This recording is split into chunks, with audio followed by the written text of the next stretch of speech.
사무엘하 19장 1절에서 8절까지 말씀 한 절씩 교독합니다. 어떤 사람이 요압에게 아뢰되 왕이 압살롬을 위하여 울며 슬퍼하시나이다 하니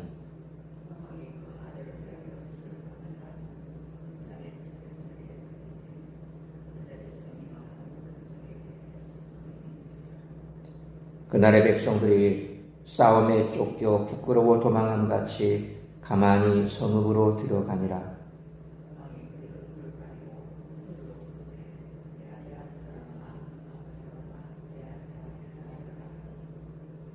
요압이 집에 들어가서 왕께 말씀드리되 왕께서 오늘 왕의 생명과 왕의 자녀의 생명과 처첩과 비빈들의 생명을 구원한 모든 부하들의 얼굴을 부끄럽게 하시니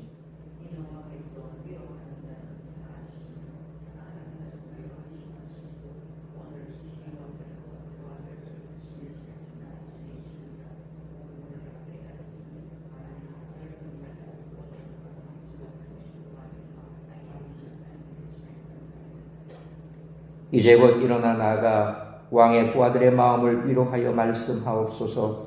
내가 여호와를 두고 맹세하옵나니 왕이 만일 나가지 아니하시면 오늘 밤에 한 사람도 왕과 함께 머물지 아니할지라. 그리하면 그 화가 왕이 젊었을 때부터 지금까지 당하신 모든 화보다 더욱 심하리이다 하니 왕이 일어나 성문에 앉음에 어떤 사람이 모든 백성에게 말하되 왕이 문에 앉아 계신다 하니 모든 백성이 왕 앞으로 나으니라. 아멘. 감정이 정제되지 않은 채 말을 하다 보면 말이 말을 낳고 감정이 감정을 부추기는 경우가 있습니다. 압살롬을 죽이고 다윗에게 승부수를 던졌던 요압은 다윗의 반격에 당황하여 참을성 없이 다윗에게 항의하다 결정적인 실수를 했습니다.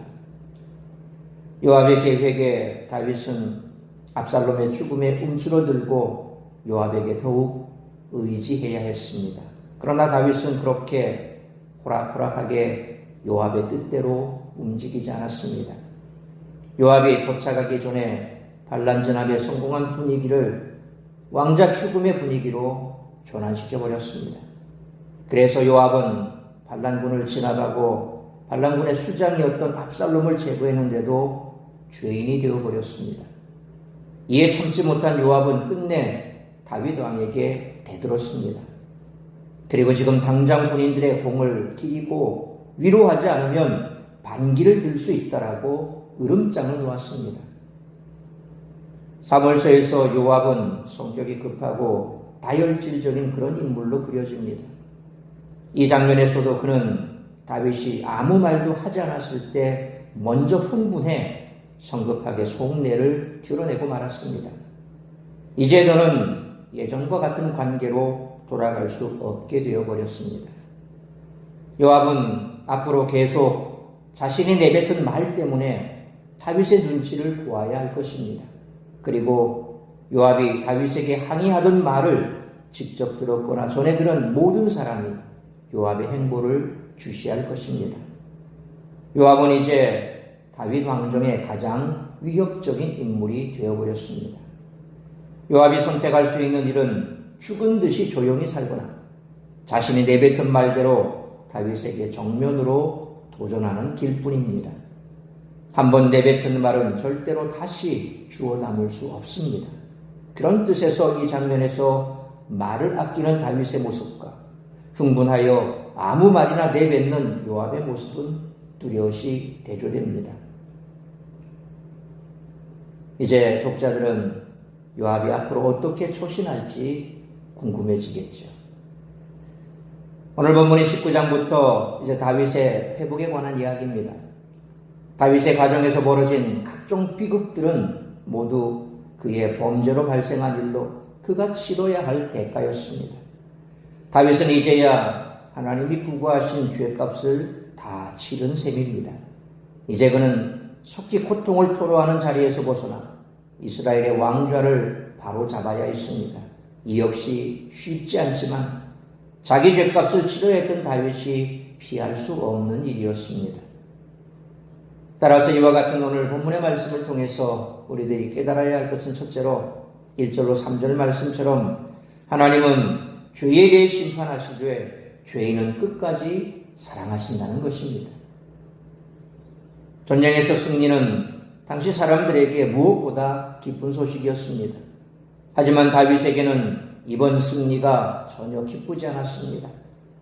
1절로 2절 말씀처럼 다윗이 압살롬의 죽음을 슬퍼하고 있다는 소식이 다윗의 군대에게 들리자 승리는 슬픔으로 변하고 말았습니다. 전쟁에서 이기면 기뻐하며 떠들고 수많은 인파의 환영을 받으며 즐거워하며 성으로 돌아오게 마련인데 다윗의 군대는 3절 말씀처럼 마치 패잔병들처럼 성읍으로 돌아왔습니다. 압살롬의 반역과 그로 인해 생긴 모든 일이 다윗에 대한 하나님의 처벌이었기에 동족 간의 싸움에서 승리한 일은 기쁨의 이유가 될 수 없었습니다. 이처럼 죄의 결과는 크고 무거운 것이며 그 대가를 치르기 위해서는 많은 고통을 경험하지 않을 수 없습니다. 우리는 죄의 파괴력과 대가를 결코 가볍게 생각해서는 안 됩니다. 그런데 하나님 아버지께서는 반역한 세상을 심판하셨지만 한편으로는 죄인을 구원하시기 위해 그분의 아들을 대신 십자가에서 죽이셨습니다. 예수님의 십자가는 하나님의 공의를 만족시키되 우리를 끝까지 사랑하시는 하나님의 사랑의 극치입니다. 그러므로 압살롬을 향한 다윗의 사랑과 긍휼은 죄인을 향한 아버지 하나님의 사랑을 보여주는 그림자로 죄에 대해 심판하시되 죄인은 끝까지 사랑하시며 이런 하나님의 사랑 안에 머물며 살아가는 우리 모두가 되시기를 축원합니다. 두 번째로 4절로 6절 말씀처럼 하나님의 사랑에 힘입어 사랑하고 섬겨야 한다는 것입니다. 다윗은 4절 말씀처럼 왕이 아니라 아버지로서 슬퍼했습니다. 이때 요압은 5절 말씀처럼 다윗이 자기 죄를 직시하시게 하고 아들의 죽음을 슬퍼할 자격이 없음을 깨닫게 했습니다. 사실 다윗의 명령을 받아 우리아를 죽인 것도 또 다윗의 명령을 거부하고 압살롬을 죽인 것도 다름 아닌 요압이었습니다. 자신에게 충성한 부하를 죽이라 명령했던 다윗에게는 자기에게 반역한 아들을 살려주라고 명령할 자격이 없었습니다. 요압은 6절 말씀처럼 다윗에게 아버지가 아닌 왕의 자리로 복귀하라고 촉구합니다. 다윗이 왕으로서 복권하기 위해서는 부하들을 귀히 여기고 승리를 격려하지 않으면 안 되었습니다. 사실 세상은 미운 사람을 미워하고 싫은 사람을 싫어하고 자기에게 좋은 사람만 좋아하는 것을 당연시합니다. 요압처럼 자신의 안위와 유익만 생각한다는 것이지요. 그러나 하나님은 자격 없는 자를 아무 이유 없이 사랑해 주십니다. 말로 표현할 수 없는 하나님의 무한한 사랑을 경험한 사람은 미운 사람도 사랑하고 원수까지도 용서합니다.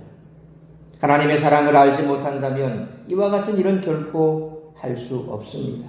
반대로 하나님의 사랑을 진짜 안다면 자기 자신만을 위해 살아가는 것도 불가능하다는 것입니다. 그러므로 하나님의 이 사랑을 알고 그 사랑이 가르쳐준 대로 아무 대가 없이 사랑하며 살아가는 우리 모두가 되시기를 축원합니다. 세 번째로 7절로 8절 말씀처럼 하나님 사랑을 실천하고 세상에 나타내며 살아야 한다는 것입니다. 이제 다윗은 왕의 자리로 돌아가야 했습니다. 요압은 7절 말씀처럼 만약 다윗이 압살롬의 죽음을 마땅한 것으로 여기지 않고 그 부하들 앞에 서서 그들을 인정하지 않는다면 결국 모두 떠날 것이며 곧 왕의 지위를 영영히 잃을 것이라고 말했습니다. 요압의 말을 듣고 다윗은 8절 말씀처럼 자기 마음을 추스르고 백성 앞에 섰고 이를 통해 그의 왕위가 회복되었으며 승리가 확정되었습니다. 그리고 압살롬과 함께했던 이스라엘 군대가 각기 장막으로 도망친 것으로 본문의 이야기가 마무리됩니다. 이처럼 비록 이 모든 일이 다윗의 죄 때문에 일어난 일이지만 다윗이 이스라엘의 왕이라는 사실은 변하지 않았습니다. 다윗은 이 모든 일의 원인이 자기의 죄에 있다는 사실을 인정했고 그 처벌을 겸허히 받았으며 하나님의 부르심을 저버리지 않고 그 일을 감당했습니다. 이 모습은 하나님의 백성이 죄로 인해 하나님과 멀어졌을 때 어떻게 회복되는가에 대한 전형적인 모범입니다. 다윗은 요압의 말을 따라 아버지로서의 슬픔을 안으로 사귀고 왕으로서 해야 할 행동을 합니다. 왕으로서 공적인 활동을 시작하자 질서와 신뢰가 회복되었습니다. 다윗의 승리는 많은 위험을 무릅쓰고 기적처럼 얻어진 것으로 하나님의 전적인 보호 가운데 이루어졌습니다. 그러므로 하나님의 사랑만이 세상을 회복하는 줄 믿고 하나님 사랑을 실천하고 세상에 나타내며 살아가는 우리 모두가 되시기를 축원합니다. 사랑하는 성도 여러분, 우리가 하나님을 저버리지 않는 한 하나님의 부르심은 변개되지 않습니다. 그러나 나의 죄나 허물에 대한 대가를 치르지 않아도 아무 문제가 발생하지 않을 것이라고 하는 착각은 버려야 합니다. 하나님은 우리가 부르심을 더 온전히 감당하도록 죄를 멀리하게 하시고 죄값을 치르게 하십니다. 따라서 죄를 지었을 때 가장 중요한 것은 대가가 더 커지기 전에 즉시 회개하는 것입니다. 그러면 하나님은 죄를 용서하시고 원래의 자리로 회복시켜 주실 것입니다.